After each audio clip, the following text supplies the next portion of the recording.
அனைவருக்கும் என்னுடைய இனிய மாலை வணக்கம். நான் உங்கள் முத்துச்செல்வம் மதர்மன் பேசுகிறேன். தமிழகம் மற்றும் புதுச்சேரியில் நேற்று முதல் தற்போது வரை பல்வேறு இடங்களில் இடியுடன் கூடிய கனமழை பதிவாகி கொண்டிருக்கிறது. நேற்றும் மாலை இரவில் பரவலாக பல்வேறு இடங்களில் கனமழை, இன்றும் மாலை இரவில் பரவலாக பல்வேறு இடங்களில் கனமழை. கடந்த ஒரு வாரமாக தமிழ்நாடு மற்றும் புதுச்சேரியில் பெரும்பாலான இடங்களில் மழை பெய்து வருகிறது. இந்த நிலையில் இன்று தமிழ்நாட்டில் மழை தீவிரமடைந்திருக்கிறது. வரும் நாட்களில் இந்திய அளவிலும் தமிழகம் அளவிலும் நிகழ்வுகள் மற்றும் மலை சார்ந்த அமைப்புகள் எப்படி இருக்கிறது என்பதை பார்க்க இருக்கிறோம். நமது முத்துசெல்வம் மதர்மன் யூடியூப் சேனலுக்கு புது பார்வையாளராக வாரீங்கன்னா மறக்காமல் சப்ஸ்கிரைப் செய்து ஆன்லைன் என்ற பெல் பட்டனை தொட்டு சப்ஸ்கிரைப்டாக மாற்றிக் கொடுங்கள். தினசரி வானிலை அறிக்கை உங்களுடைய மொபைலுக்கு நோட்டிபிகேஷனாக வரும். தென்னிந்தியா முதல் மத்திய வங்கக்கடல் வரை ஒரு வளிமண்டல மேலடுக்கு சுழற்சியும் அதனுடன் இணைந்த காற்றின் குவிதலும் தமிழகத்திற்கு சாதகமான இடியுடன் கூடிய மழை அமைப்பை உருவாக்கி கொண்டிருக்கிறது. சூரியனுடைய குத்துக்கதிரை பொறுத்த வரைக்கும் இன்றைக்கு நெல்லூருக்கு தெற்கே விழுந்து கொண்டிருக்கிறது. இன்னும் 2 தினங்களில் சென்னையில் இந்த சூரியன குத்துக்கதிர் விழ இருக்கிறது. அதன் பிறகு மதுரை, கன்னியாகுமரி என இந்திய பெருங்கடலை நோக்கி இந்த சூரியன குத்துக்கதிர் நகர்கின்ற காரணத்தினால சூரியன குத்துக்கதிர் வருவது எப்பயுமே வருடத்திற்கு 2 முறை. ஒன்று ஏப்ரல் மாதம் இடைப்பட்ட நாட்களில் தொடங்கி மே மாதத்திற்குள் தமிழ்நாட்டை விட்டு கடந்து வட இந்தியாவுக்கு போயிடும். அதே போன்று ஜூலையிலிருந்து வட இந்தியாவிலிருந்து தெற்கே வர தொடங்கும். ஆகஸ்ட் மாதத்தில் தமிழகத்திற்கு வரும். செப்டம்பர் மாதம் முதல் தேதியிலேயே அது குமரி கடலுக்கு சென்று விடும். இந்த நிலையில் சூரியன குத்துக்கதிர் தற்போது எங்கு விழுந்து கொண்டிருக்கிறது? நெல்லூருக்கு தெற்கே. எப்போதெல்லாம் சூரியன குத்துக்கதிர் தமிழ்நாட்டிற்கு வருகிறதோ, வருவதற்கு முன்னாடி 5 தினங்களோ அல்லது வந்த பின்னர் 5 தினங்களோ கண்டிப்பாக தமிழ்நாட்டில் பரவலாக மழை கிடைக்கும். அதன் அடிப்படையில தற்போது பரவலாக மழை என்பது தமிழ்நாட்டிற்கு கிடைக்க இருக்கிறது. இனி வரக்கூடிய ஒரு 2 வாரங்களுக்கு தமிழ்நாட்டில் பெரும்பாலான மத்திய மாவட்டங்கள், டெல்டா மாவட்டங்கள், வட மாவட்டங்களில் மழை இருக்கும். அதே போன்று நிறைய பேர் இந்த மெம்பர்ஷிப்புக்கு வடகிழக்கு பருவமழை பகுதி வாரியாக பகுதி 1வது அறிக்கை கொடுத்திருந்தோம். அதுல மாவட்டங்கள் வாரியாக பிரீமியர், அதாவது என்னன்னா மெம்பர்ஸ்க்கு மட்டும்தான் அப்படின்னு ஒரு மாவட்ட வாரியா அறிக்கை கொடுத்துட்டு இருக்கோம். நிறைய பேர், சார் அது என்ன சார் பேமெண்ட் கட்டி தான் பார்க்க முடியுமா, நாங்களாம் பார்க்க முடியாதா, மாவட்ட வாரியாக அறிக்கைகள் நீங்க கொடுக்க மாட்டீங்களான்னு கேட்டீங்கன்னா, மெம்பர்ஸ் மொத்தம் 40 மாவட்டங்கள், 38 தமிழக மாவட்டங்கள், புதுச்சேரி, காரைக்கால் உட்பட 40 பகுதிகள்.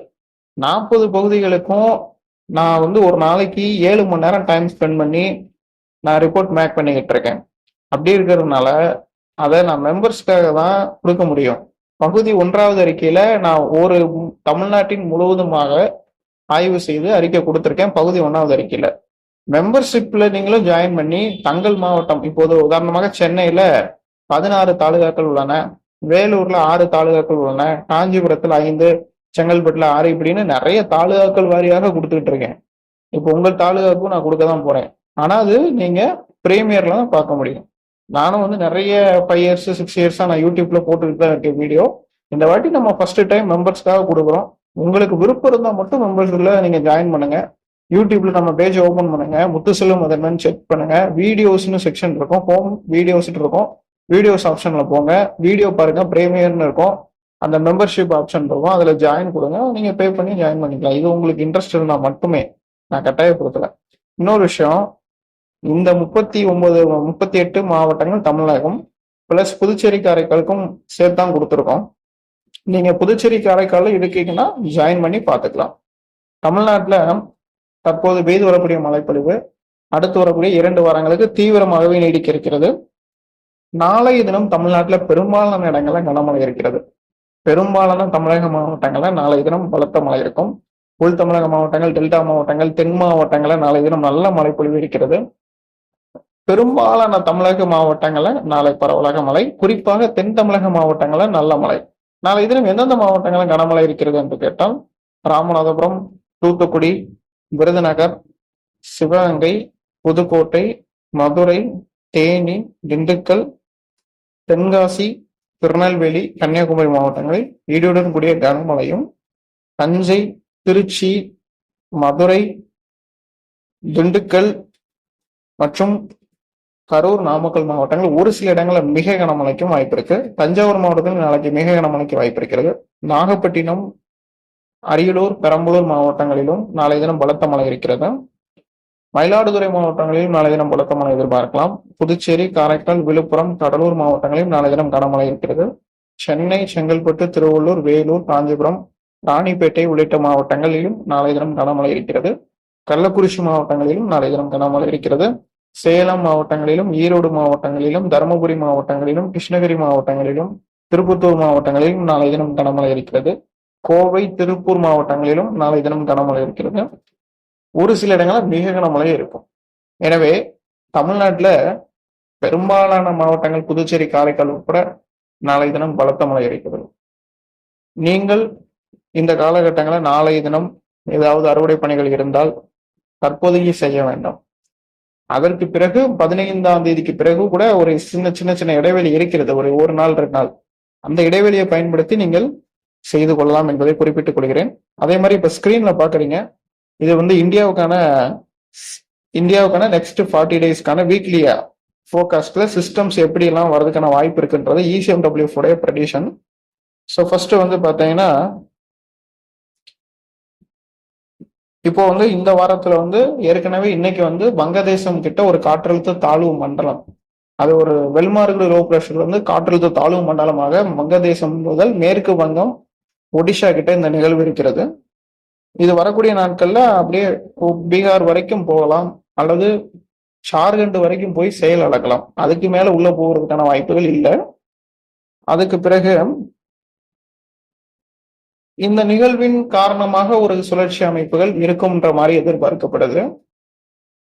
இதன் பிறகு அதே பகுதியில் தான் இந்த மேற்கு வங்கம், வங்கதேசம், ஒடிஷா இதை தாண்டி உள்ள போய் பெரிய அளவுக்கு இன்டென்சிவ் ஸ்பெல்சஸ் உள்ள போறதுக்கான வாய்ப்புகள் இல்லை. ஏற்கனவே செப்டம்பர் மாதம் தென்மேற்கு பருவமழை இந்திய அளவுல குறைவாகத்தான் இருக்கும். இந்த வருஷம் எல்னினோன்றதுனால ரொம்ப ரொம்ப குறைவாக தான் இருக்கிறது. சில ஆண்டுகள்ல செப்டம்பர் மாதத்துல அதிகமா மழை இருக்கும்.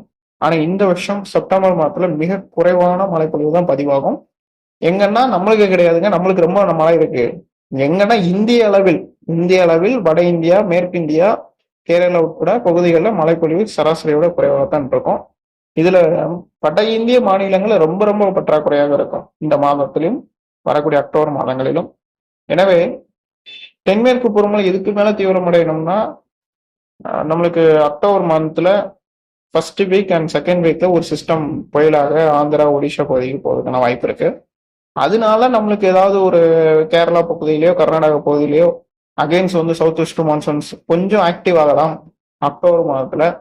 அதே மாதிரி மான்சூன் முடியும் போது கொஞ்சம் சிஸ்டம் ஒடிசா கிட்டேயோ வங்கதேசம் கிட்டேயோ இதை போன்று நீடிக்கலாம்.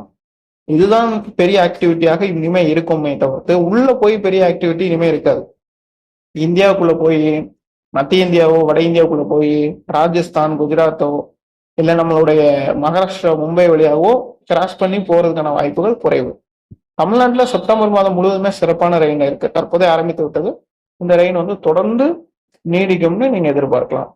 அதே போன்று விவசாயிகளை பொறுத்த வரைக்கும் இந்த வருஷத்துல வடகிழக்கு பருவமழை அறிக்கையில ஏற்கனவே பார்த்துருப்பீங்க.